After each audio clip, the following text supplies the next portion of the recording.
I've been spinning poi since 1999. I got started spinning glow sticks at raves.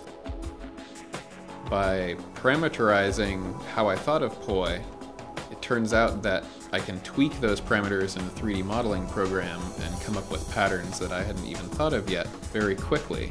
Analyzing those patterns in the computer gives me more creative ideas to go back and explore in the real world. When I played with those ideas long enough, I internalized them and really start dancing with them, and then simulate it to better understand it analytically. So eventually I start to get a feedback loop between flowing and intuitive practice and simulating things on the computer.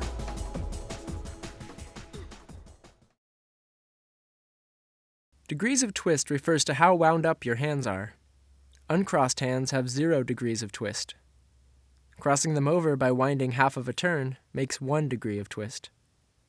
Crossing another half turn gives 2 degrees of twist. More twisting requires serious contortion, but follows the same naming sequence. Degrees of twist are useful in describing multiple beat weaves and butterflies, inversions and introversions, and various tangles.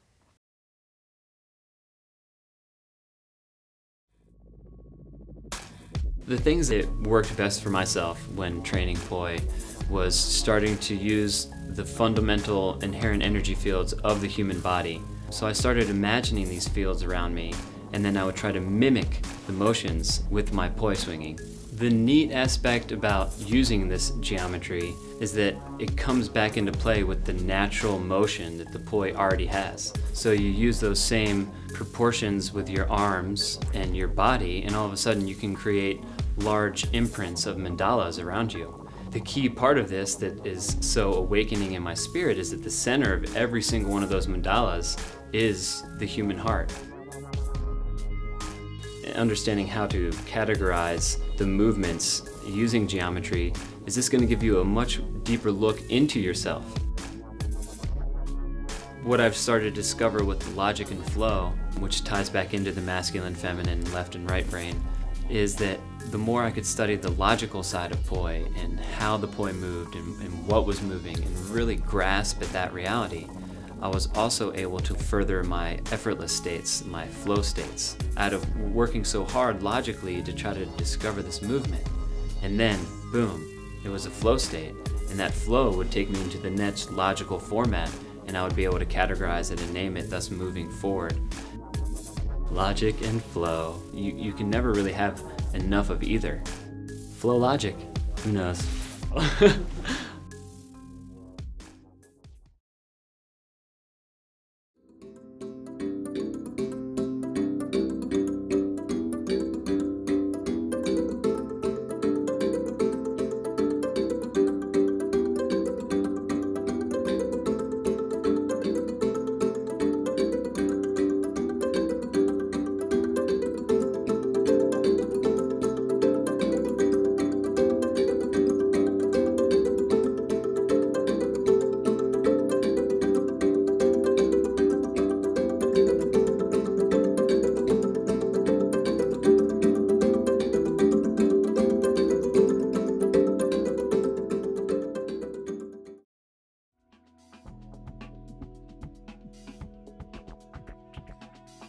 When more and more people started doing it, then more and more people are getting hired for gigs. And since I started getting really into it, it started becoming my main source of income. I realized that when there was competition out there,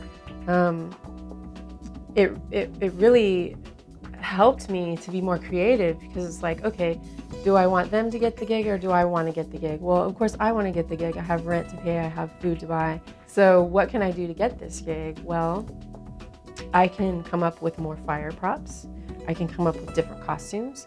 I can come up with whole shows, elaborate shows that are choreographed or that have characters in them or that have symbolism or some sort of spirituality involved in it. I can study my dance, like I can take belly dance lessons, I can take African dance lessons, I can take tap dance, whatever I want to take, to utilize that and put it into the fire dancing. Making money, fire dancing has really pushed me to just push my limits of creativity and just constantly driving through and just being like, okay, what can I do next? What can I do next? Just like pioneering it.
Click on this TV screen up here, but do it fast because it's getting really heavy and I can hardly hold it up anymore.